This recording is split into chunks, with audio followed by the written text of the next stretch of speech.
Hello friends, welcome back to my channel. શું આટલું સરસ વિટામિન સી થી ભરપૂર ઘરે સૂપ બનાવી શકાય છે, એ પણ રેસ્ટોરન્ટ સ્ટાઇલ? યસ, તો આજે તમારી માટે લઈને આવી છું લેમન કોરિએન્ડર સૂપ, એટલે કે લીંબુ અને ધાણાથી બનતું એકદમ સરસ રેસ્ટોરન્ટ સ્ટાઇલ સૂપ. પણ એવું લાગશે કે ધાણા નાખશું તો ધાણાનું તો સૂપ હોય ખરું? અરે હા, ખૂબ જ સરસ સૂપ બને છે અને એકદમ ટેસ્ટી લાગે છે. એકવાર મારા કહેવા પ્રમાણે આ વિડીયોને સ્કીપ કર્યા વગર સ્ટેપ બાય સ્ટેપ જોશો તો એકદમ રેસ્ટોરન્ટ સ્ટાઇલ સૂપ ઘરે તૈયાર થશે. તો લઈ લઈએ 2 થી 3 ટેબલ સ્પૂન જેટલું તેલ. એની અંદર નાખી દઈશું આદુ, મરચા, લસણ, જે 2 ચમચી નાખ્યા છે, અને નાખી દઈશું લીલા ધાણાનો જે ડાળખાનો ભાગ હોય છે તે 4 ચમચી જેટલો, અને 1/4 કપ જેટલી ડુંગળી નાખશું. એને સરસ રીતે સાતળશું. બધાનું માપ મેં ડિસ્ક્રિપ્શનમાં લખી દીધું છે. ઇન્ગ્રેડિયન્ટ લિસ્ટ આખું રેડી છે, જે તમે જોઈ લેજો એટલે કોઈ પણ કન્ફ્યુઝન નહીં થાય. સરસ રીતે આમાં લસણ થોડું વધારે નાખવું હોય તો પણ તમે વધારે નાખી શકો છો, પણ ધ્યાન રાખવાનું છે કે લીલા ધાણાનો ડાળખાનો ભાગ પહેલા નાખવાનો છે અને એને સાતળવાનો છે, કંઈક આ રીતે. અને સાઈડમાં આપણે 1.5 લીટર જેટલું પાણી ગરમ કરવા મૂકી દઈશું. સરસ રીતે બધું સંતળાઈ જાય પછી 1.5 લીટર જેટલું પાણી ગરમ નાખી દઈશું અને ઉકળવા દઈશું. ઉકળી જાય પછી નાખશું ગાજર, કેપ્સિકમ, ફણસી અને કોબીજ, જે મેં અહીંયા ઝીણા સમારી લીધા છે. પછી નાખશું મરી પાવડર 1/2 ચમચી જેટલો, અને નાખી દઈશું 1 ચમચી જેટલું મીઠું, અને સરસ રીતે બધું મિક્સ કરશું અને આને ઉકળવા દઈશું. અહીંયા એ ધ્યાન રાખવાનું છે કે પાણી ગરમ જ હોવું જોઈએ, ઠંડુ પાણી નહીં નાખીએ. અને જો તમારી પાસે વેજીટેબલ સ્ટોક અવેલેબલ હોય તો એ જ તમે નાખી શકો છો. થોડુંક ઉકળી જાય પછી આપણે અહીંયા નાખી દઈશું લીલા મરચાની પેસ્ટ 1 ટેબલ સ્પૂન જેટલી, અને જો તમને વધારે તીખું ભાવતું હોય તો તમે નાખી શકો છો. અને સરસ રીતે 5 થી 7 મિનિટ સુધી આને ઉકળવા દઈશું. તો આની અંદર આપણે લીંબુનો ઉપયોગ કર્યો છે અને ખૂબ પ્રમાણમાં ધાણાનો ઉપયોગ, હજુ વધારે આપણે ધાણાનો લીલો ભાગ નાખશું એટલે ખૂબ જ સરસ ન્યુટ્રિશનથી ભરેલું આ સૂપ રેડી થશે. અને આ સૂપ વેટ લોસમાં પણ તમે યુઝ કરી શકો છો. જો તમે ડાયટ પ્લાનિંગ કરતા હોય તો આ સૂપને ખરેખર ઇન્ક્લુડ કરજો.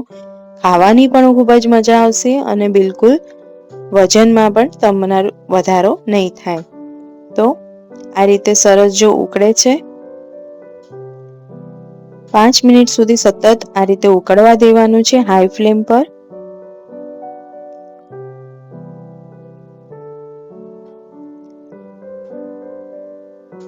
તો આવી જ મારી યુનિક રેસીપી ગમતી હોય તમને તો આજે જ મારી યુટ્યુબ ચેનલને સબસ્ક્રાઈબ કરો. હું તમારા માટે રોજ નવી સરસ મજાની રેસીપી લઈને આવું છું. હવે નાખી દઈશું 1 થી 1.5 ચમચી જેટલો લાઇટ સોયા સોસ. અહીંયા આપણે જે લાઇટ સોયા સોસ બજારમાં મળે છે એ જ વાપરવાનો છે, ડાર્ક સોયા સોસ નથી વાપરવાનો. અને આ રીતે સતત હલાવશું એટલે સરસ બધું મિક્સ થઈ જશે.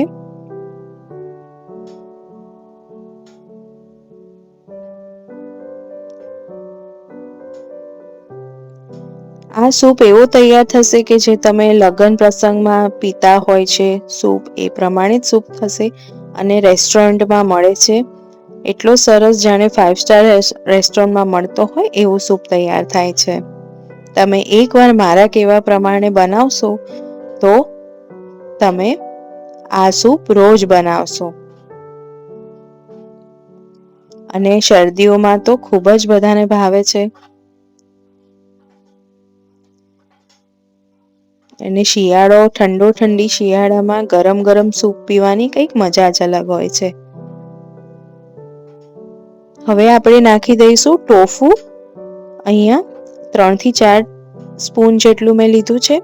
ટોફુ બજારમાં મળે છે અને ના મળતું હોય તો તમે એની જગ્યાએ પનીરનો પણ ઉપયોગ કરી શકો છો. પણ ધ્યાન રાખવાનું છે કે બધી શાકભાજી ઉકળી જાય પછી જ આપણે પનીર કાં તો ટોફુ નાખશું. અહીંયા હજુ 3 થી 4 મિનિટ સુધી ઉકળવા દઈશું.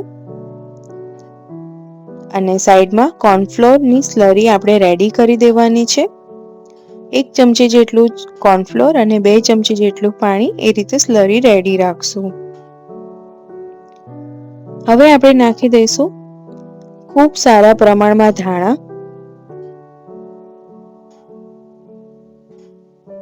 આમાં લીલા ધાણાનો જે પાંદડાનો ભાગ હોય છે તે આપણે છેલ્લે નાખવાનો છે.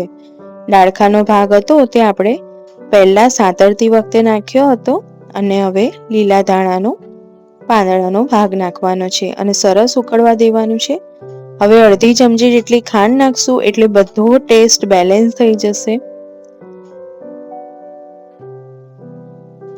અને હવે અડધા લીંબુનો રસ નાખવાનો છે. આમાં સારા પ્રમાણમાં લીંબુ નાખવાનું છે, એ ખાસ ધ્યાન રાખજો. અને સરસ રીતે કોર્નફ્લોરની સ્લરી નાખશો એટલે થિકનેસ આવી જશે અને એકદમ રેસ્ટોરન્ટ સ્ટાઇલ લાગશે. જો તમે કોઈ પાર્ટીમાં કે કોઈ પણ પ્રસંગમાં તમે આ બનાવશો મહેમાનો માટે તો એમને ખબર જ નહીં પડે કે આ તમે ઘરે બનાવ્યું છે. એવું લાગશે કે જાણે હોટલમાંથી મંગાવ્યું હોય એવું સૂપ રેડી થશે. તો મારા પર વિશ્વાસ રાખો અને આજે જ આ સૂપ શિયાળાની જે શરદીઓમાં તો પીવાની બહુ જ મજા આવશે. આજે જ ટ્રાય કરો મારું લેમન કોરિએન્ડર સૂપ, અને એ પણ છે રેસ્ટોરન્ટ સ્ટાઇલ. તો જોઈ શકો છો કેટલી સરસ થિકનેસ આવી ગઈ છે. હવે આપણે થોડુંક ચમચામાં લઈને આપણે ચાખી લઈશું અને જો થોડો સ્વાદ તમને મીઠું ઓછું લાગતું હોય તો વધારે ઓછું કરી શકો છો.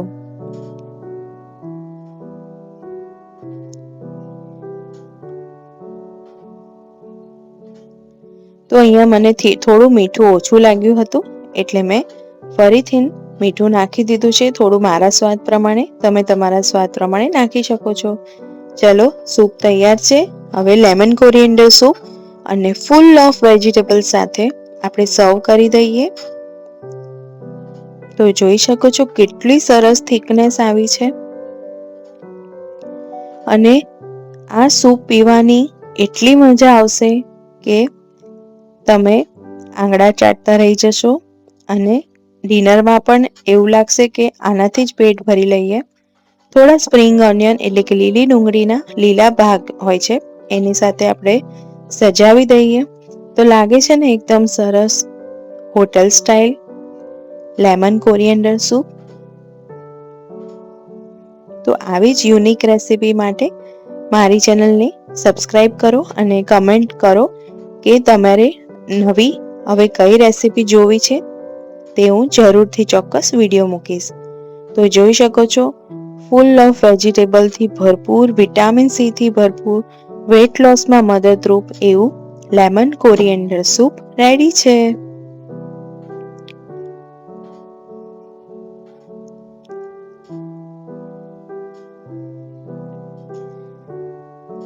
કેટલું સરસ બન્યું છે જોઈ શકો છો તમે. તો મળીએ કાલે એક નવા વિડીયો સાથે. ત્યાં સુધી stay healthy, stay safe, stay